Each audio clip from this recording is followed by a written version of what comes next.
All right, let's dive in. We're taking a deep dive today into the world of Angular, specifically version 17, 18, and even getting a little sneak peek into 19. And to guide us on this journey, we've got a really comprehensive briefing document. Ellie Noticin 19.1.2.2024, I believe it's called. That's right. And to really bring things to life, we've got a couple of fantastic YouTube videos. One is a full course on Angular 18. Yes, a great resource to get a complete understanding. Yeah, Angular 18 full course, complete zero to hero Angular 18 full tutorial, if you want to search for it. And the other one is more of a crash course, but still super valuable, focusing on building an e-commerce application using version 19. That was called Modern Angular 19 Crash Course E-commerce App.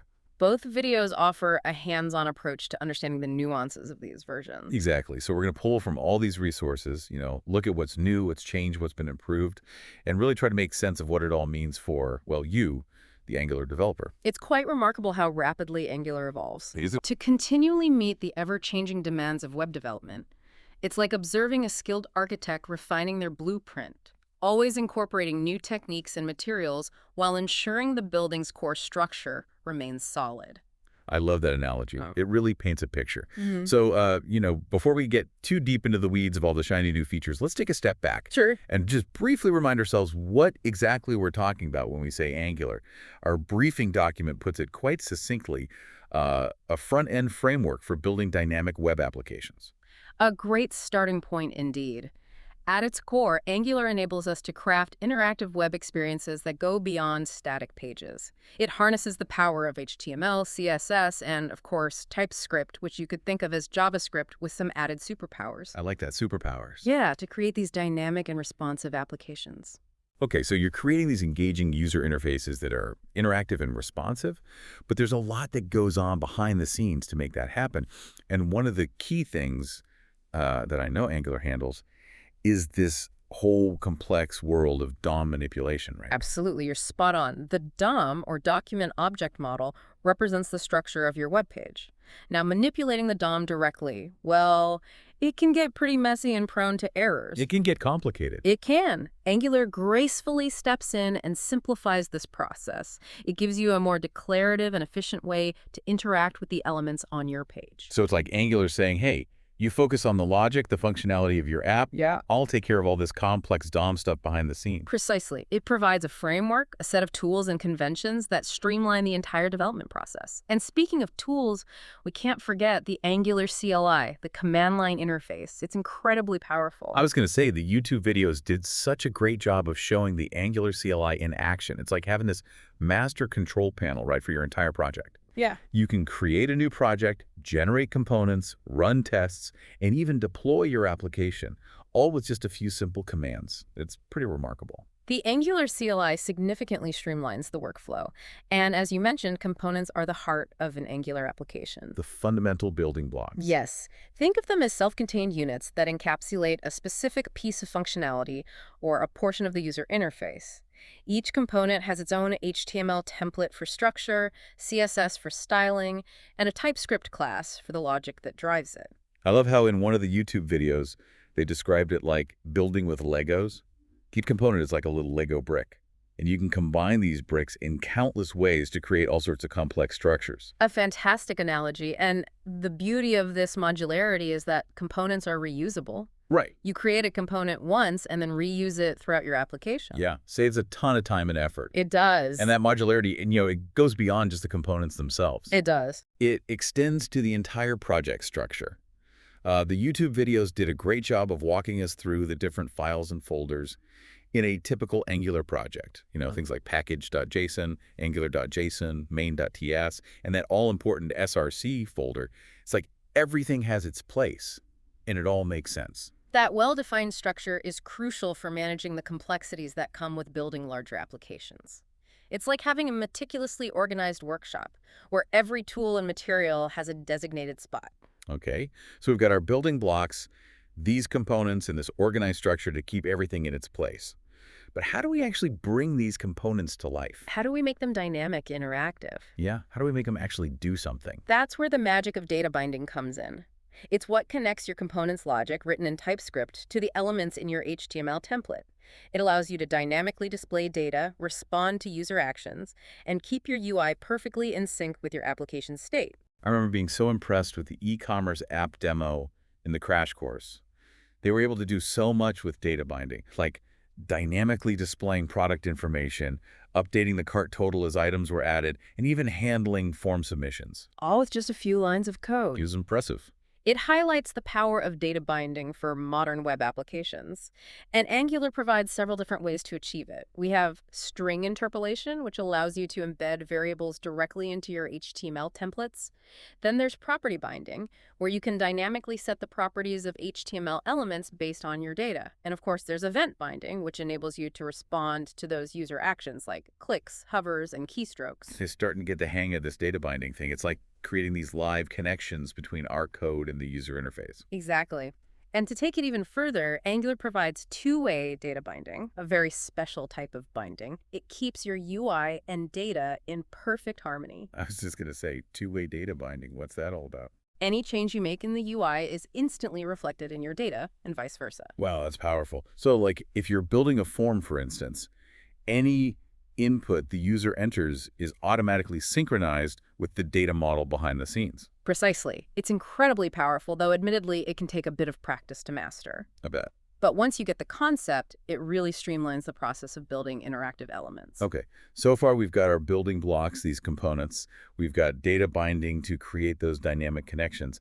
What else is there to this Angular puzzle? Well, let's talk about directives. Directives give you the ability to add special behaviors and functionalities to your HTML elements. Think of it as adding superpowers to those Lego building blocks. I like that. Our notes mention different types of directives: component directives, structural directives, and attribute directives. What's the difference between them? Okay, so component directives are basically the components themselves. Each component has a selector, which acts like a custom HTML tag, and a template that defines its structure and appearance. So every time we create a component, we're actually creating a custom directive that we can then use in our HTML, like our own little HTML tag. Exactly. Now, structural directives are different. They actually change the structure of the DOM, remember the document object model.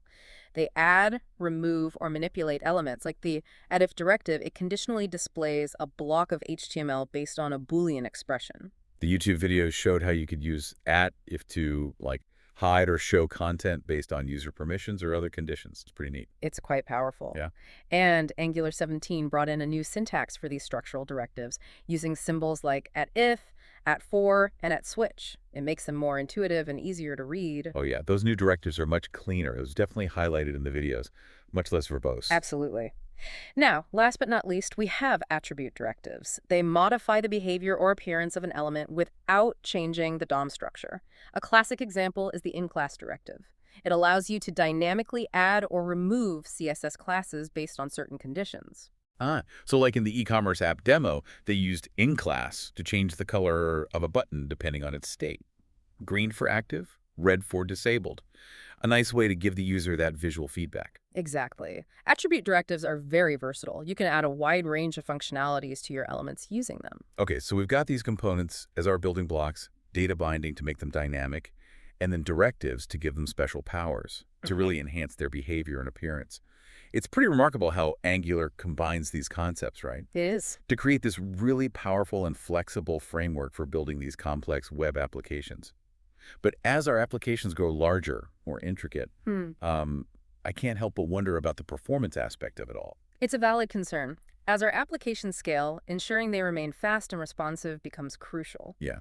So how does Angular address this performance challenge? It's definitely a key focus for the Angular team, especially in the more recent versions, 17, 18, and 19. They've introduced some really smart performance enhancements, architectural changes, and just overall improvements that are designed to make your applications run faster and smoother. I'm definitely interested to hear more about that. How do they achieve this? What are some of these performance secrets? That's a great question, and I think it's a perfect segue into the next part of our deep dive. We'll uncover these performance enhancements, explore concepts like deferrable views, partial hydration, and even delve into the world of zoneless Angular. Okay, now you've got me intrigued. Zoneless Angular. That sounds pretty revolutionary. Let's unlock these performance secrets. Let's move on to the next part of our Angular adventure. All right, so let's shift gears a bit Okay. and delve a bit deeper into those performance enhancements we touched on. Yeah. We'll start with deferrable views, a feature introduced in Angular 17. This one, it's a game changer for boosting your app's perceived performance and ultimately the user experience. Okay. Deferrable views. Uh, it sounds like we're talking about strategically, I don't know, delaying the loading of certain parts of the application. Is that right? You got it. Imagine you have a web page with a really large, complex component, Okay. like a big image carousel or maybe a really detailed data visualization. Sure. Loading all of that right away, well, it can significantly slow down how quickly your page renders initially. Yeah, so the user's just kind of sitting there staring at a loading spinner, Yeah. waiting for the entire page to load, even if they're really only interested in, I don't know, the text content at the top. Exactly. That's where deferrable views come in. You can use the @defer directive to tell Angular, hold on a second, don't load this component right away. Wait until a specific condition is met. Right, and our notes mention triggers like on viewport, on idle, even on interaction. So we Yeah. could, for example, tell that image carousel, hey, don't load until you're actually visible in the user's browser window. That seems like it would make a huge difference, especially for users with, slower connections or less powerful devices. Absolutely. It gives you so much control over the loading strategy. Yeah. You decide what makes sense for your specific application.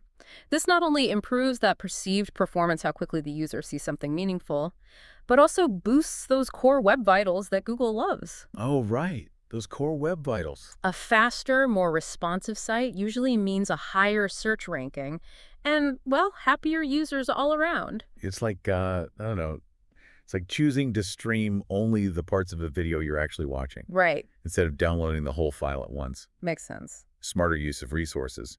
Okay, but what about all those complex logical operations we often need in our templates? Mhm. I'm thinking about things like conditional rendering or looping through lists of data. Doesn't all that processing impact performance? It certainly can. But Angular 17 introduced a much more efficient way to handle these scenarios. Oh, you're talking about the built-in control flow, right? Yeah. I remember seeing those new directives in the YouTube videos. Yeah. At if, at else, at error, at switch. Yeah. They seemed so much cleaner and more intuitive to use than the older if and eng4. And they're not just easier on the eyes, the underlying implementation is significantly faster. Okay. Some benchmarks show up to a 90% improvement in runtime performance, which is huge. Wow, 90%. So what makes them so much faster? Is it just the cleaner syntax, or is there something more going on under the hood? It's more than just cleaner code. Angular 17's built-in control flow is more tightly integrated with the framework's change detection mechanism. Okay. It's smarter about identifying which parts of the DOM actually need to be updated, so it avoids a lot of unnecessary re-renders. So it's not just about us writing better code, it's about Angular itself working smarter. Exactly. I like that. And speaking of smarter, our notes mention something called partial hydration in Angular 18. What is that all about? Partial hydration is a technique for squeezing even more performance out of your app, especially those with complex user interfaces. Instead of rendering the entire application on the client side, we can render just the initial structure, the bare bones, so to speak, on the server, and send that as a static HTML page to the browser. So the user sees something right away, Right. even if it's not, fully interactive. Exactly. It gives the impression of a much faster load time.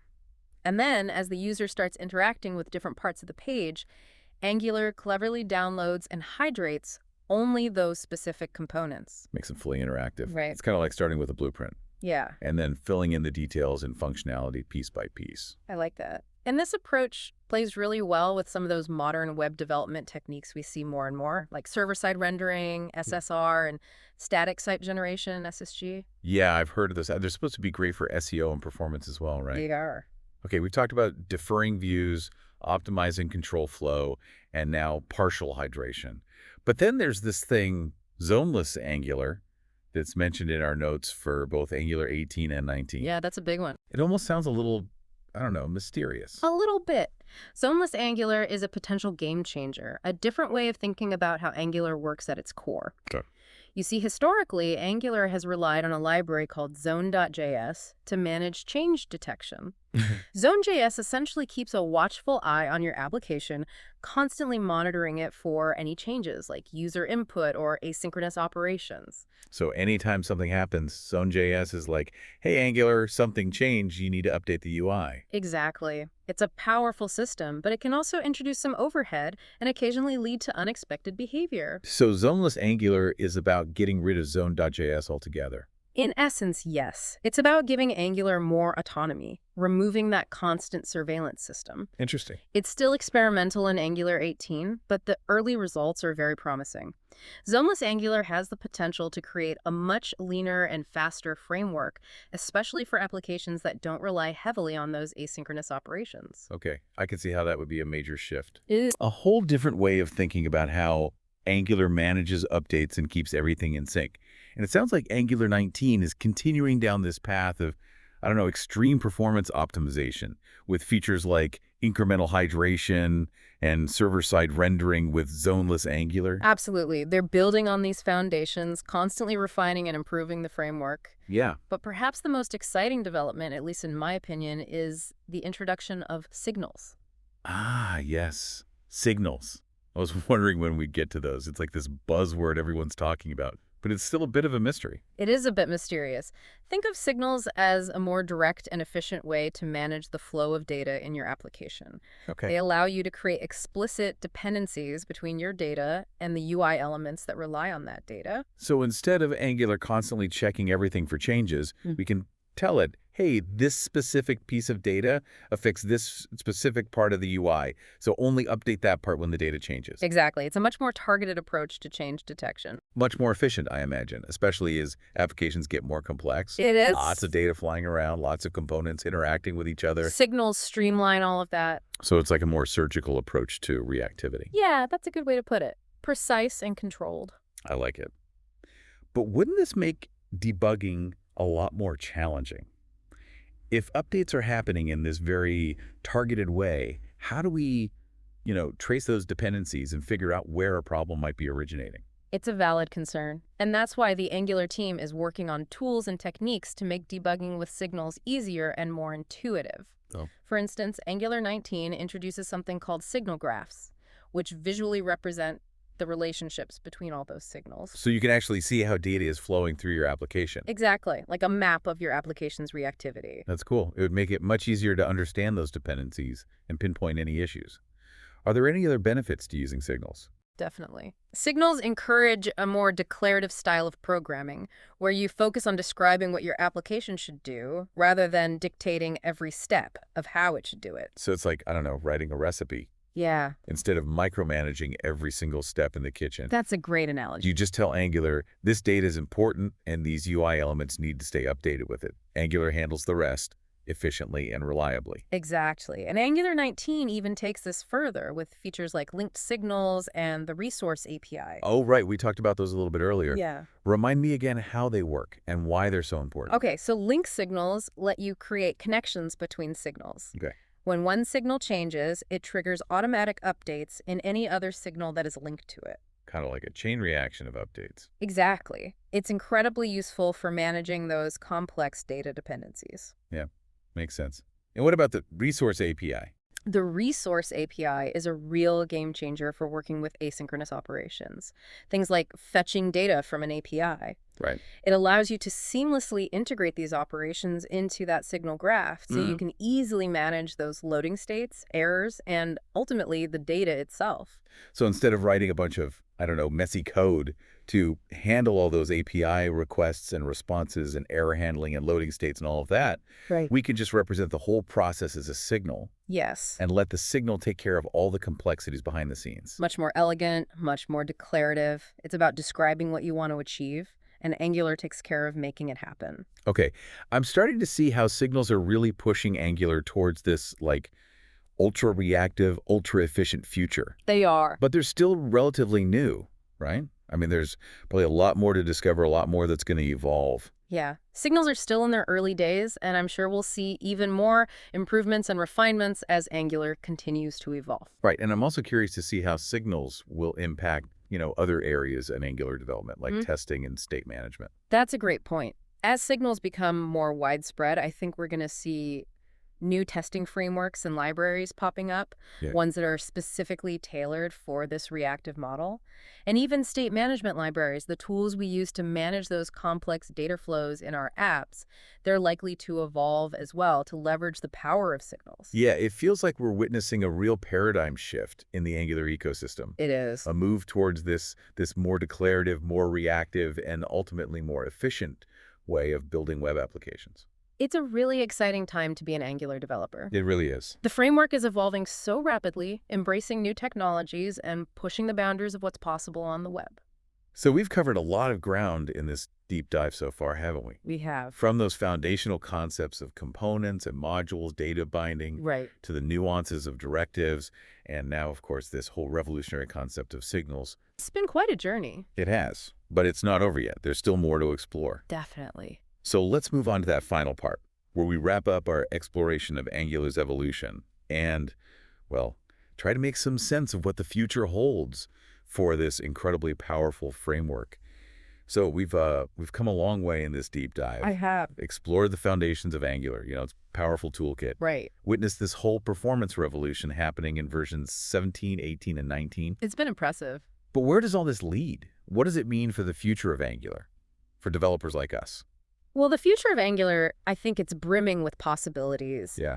It's clear the team behind Angular is laser-focused on performance, on making it easier and more enjoyable for us developers, and of course, keeping pace with how the web is constantly evolving. And one of the most, I don't know, exciting, maybe even game-changing developments we've talked about is the emergence of signals. Right. Signals are definitely a paradigm shift.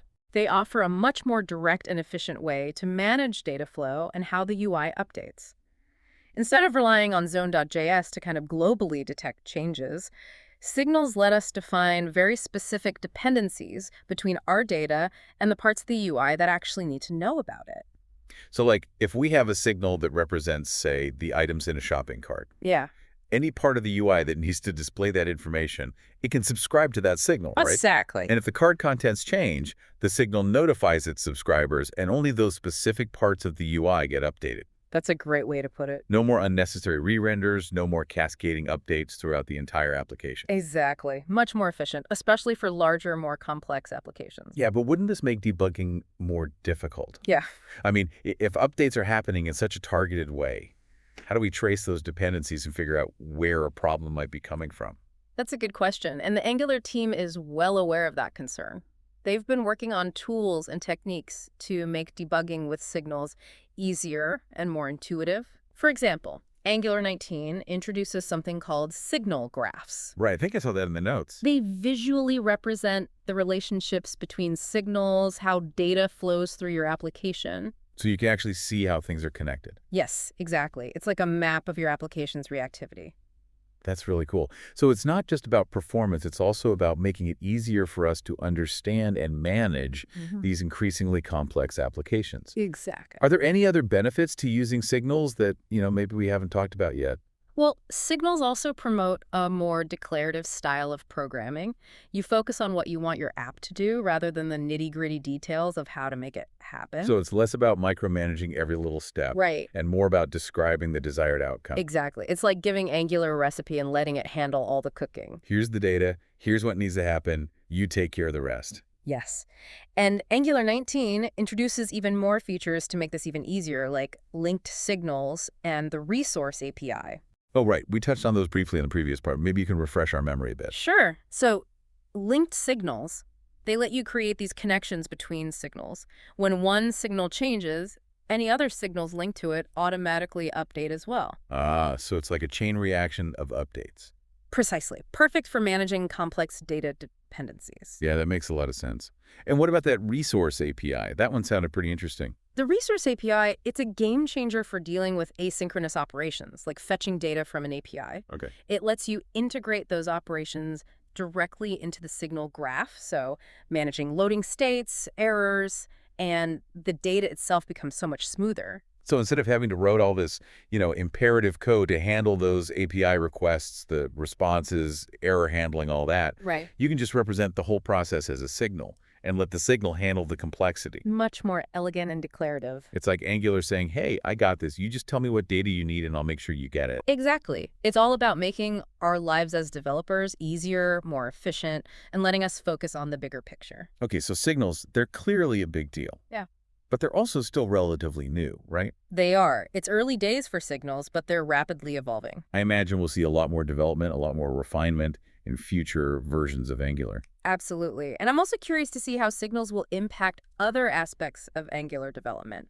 Like, Like testing, state management, those sorts of things. yeah, that makes sense. I mean, if signals become the standard way of handling reactivity, Right. it's going to have ripple effects throughout the entire ecosystem. Exactly. We'll likely see new testing frameworks and libraries emerge that are specifically designed to work with this new reactive model.